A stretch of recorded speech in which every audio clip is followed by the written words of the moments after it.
The day the convergence revealed the most devastating weapon ever catalogued in galactic history, I was eating a protein bar and quietly annoyed that it wasn't chocolate.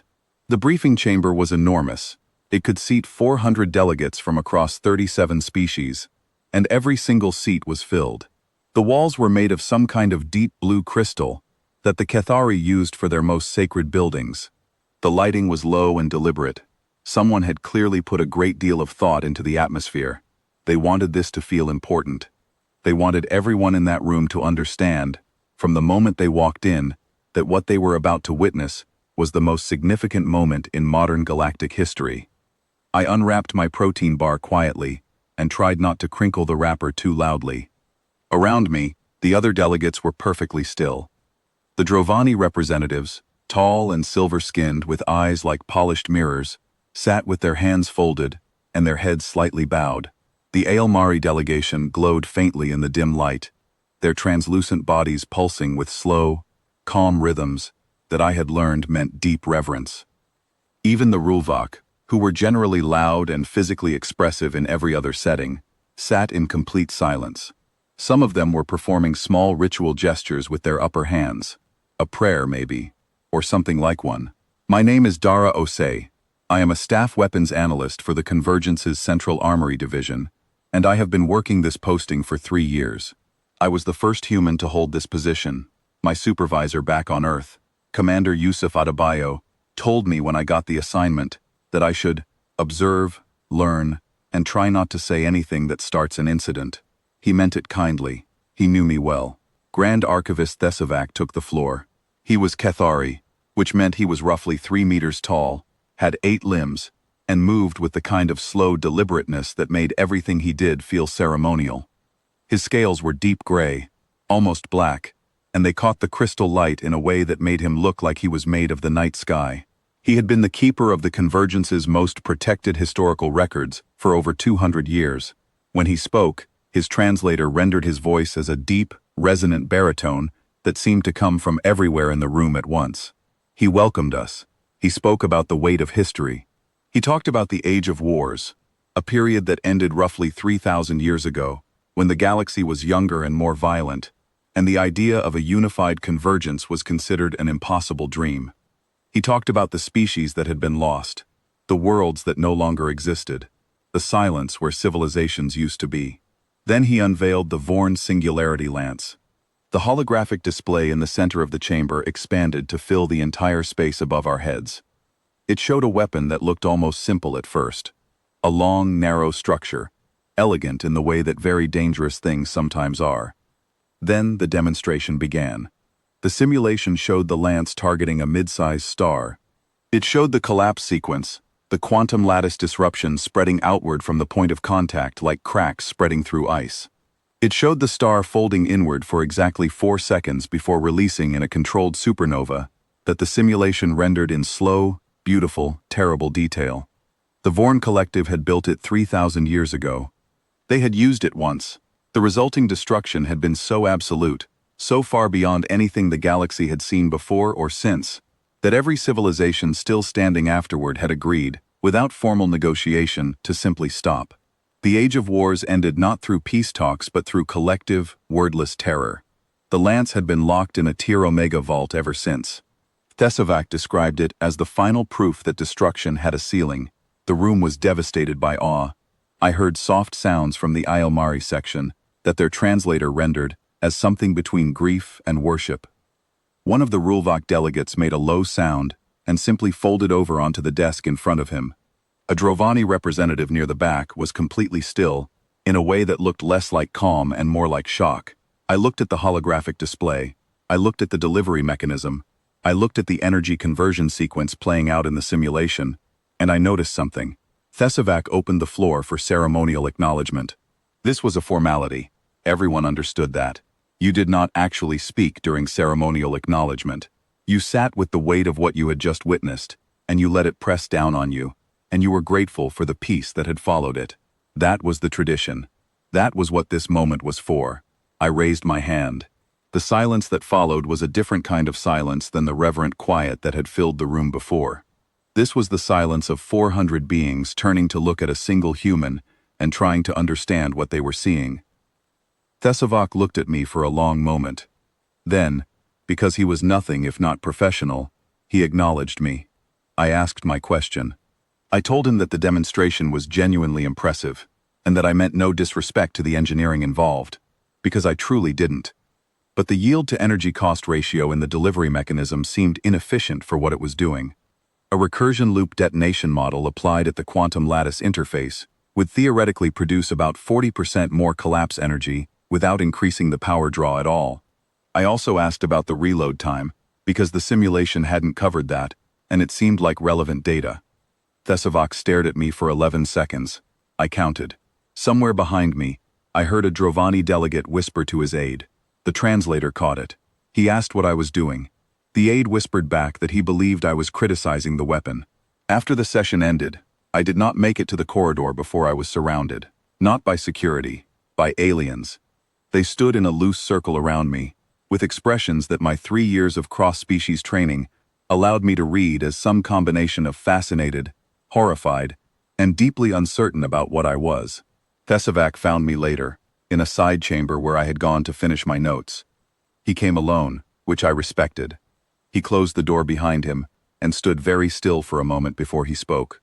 He explained, with the patience of someone who had lived for centuries and was now being tested by it, that the Vorn lance was not simply a weapon. It was a conclusion. It represented the absolute end point of a particular kind of thinking, the final answer to a question that the galaxy had been asking for thousands of years. The Vorn had reached the ceiling. The ceiling existed. That was the point.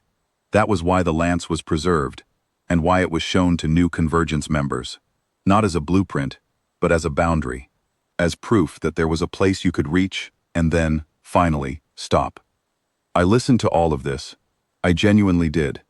Then I took out my datapad. I told him I understood the philosophy completely. I asked if he had the original Vorn schematics, because I had some thoughts about the power routing architecture, and I wanted to check something before I mentioned it.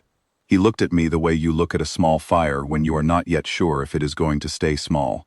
That evening, I called Commander Adebayo. It was late on Earth, and he answered looking like he had already been awake for too long, which was his default state. I told him about the lance. I told him about the briefing. I told him about my question. He was quiet for a moment. Then he asked if I had at least waited until the briefing was technically over before I started redesigning it. I told him I had waited until the floor was opened for questions. He rubbed his face. Then he asked me to send him the schematics if I got access to them. I told him I would. My colleague Sovith found me that night on the observation deck of the delegation tower. Sovith was Aelmari, which meant he existed in a containment suit that kept his luminous, floating body in a form that could interact with the solid world. He was one of the gentlest beings I had ever met. He was also one of the most intelligent. We had become something close to friends over the past year, which for an Aelmari was not a casual thing. He was troubled. Not angry, troubled in a deep way, the way someone is troubled when they care about you and are afraid for you at the same time. He told me about the Vorn, not the weapon, but the civilization. He told me that every species in galactic history that had reached the level of destructive capability represented by the lance had not survived long afterward.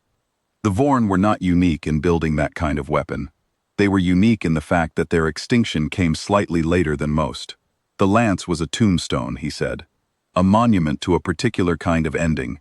When the Convergence preserved it and showed it to new members, they were saying, "This is the edge. Do not go further.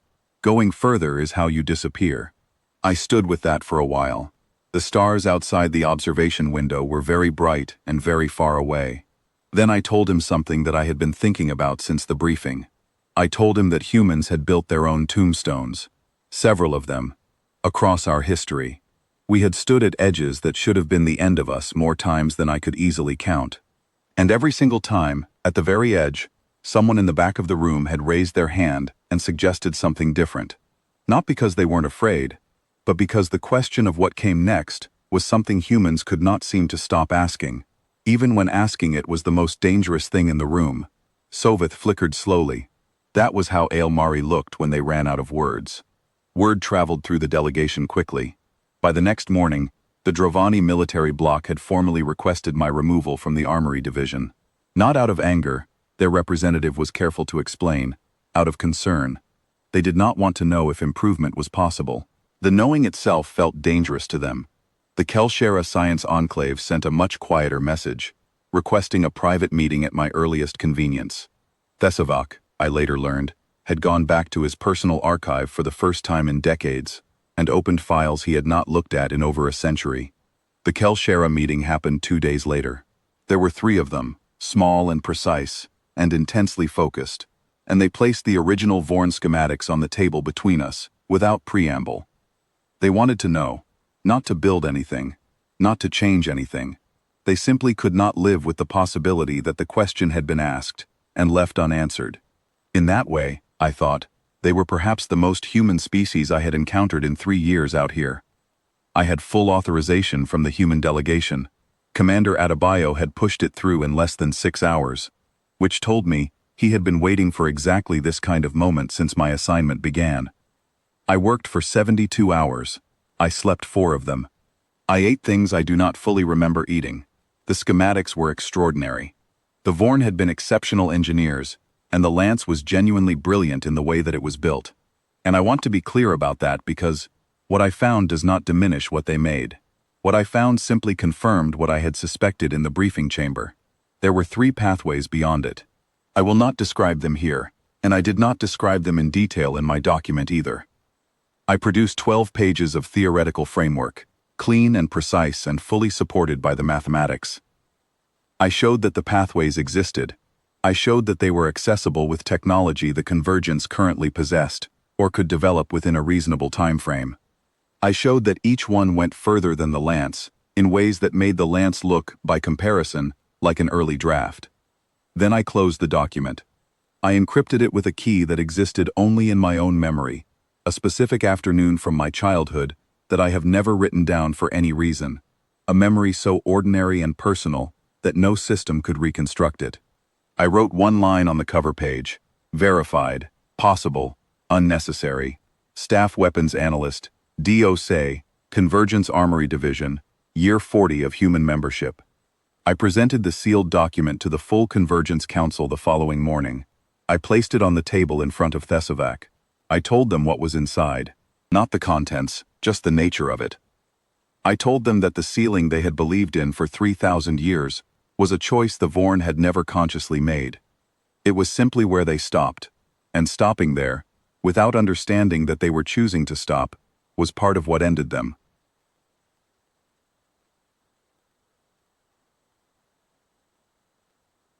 The room was very quiet. A Drovani representative asked what was inside the document. I told him it was a reminder, that the word final described a decision, not a wall, that we could always go further, that the question the Vorn had never answered, the one that had quietly destroyed them, was not about how to build the largest possible weapon. It was about why they were still building at all. Humans had eventually figured that one out. It had taken us longer than I was proud of, and the road there had been very dark in places, but we had gotten there. Thesavak was still for a long moment. Then he did something that, according to Soveth, no Kethari had ever done in a formal convergence session. He asked a human what she thought they should do next. I walked out of the council chamber with Soveth floating quietly beside me. The corridor outside was long and empty, and the crystal walls made everything look like the inside of something ancient. He asked if I was worried. About the document existing. About someone finding a way to open it eventually. I told him the encryption was tied to a childhood memory that I had never recorded anywhere, and that if anything ever happened to me, the key would simply be gone. He asked what happened to the knowledge then. I told him it would be lost, and that was completely fine, because we did not need it. We just needed to know that we could. He was quiet for a long moment as we walked. Then he said that humans were very strange. I told him I knew. He said that he was still afraid of us actually. That nothing about the past 3 days had made him less afraid. I unwrapped the last protein bar I had left in my jacket pocket. It was still not chocolate. I told him that was fair enough. He flickered in the way I had learned meant laughter, soft and warm, and a little bit helpless, and we walked on together down the long crystal corridor, while the stars outside burned the same way they always had, patient and enormous, and completely indifferent to what small things believed about final answers.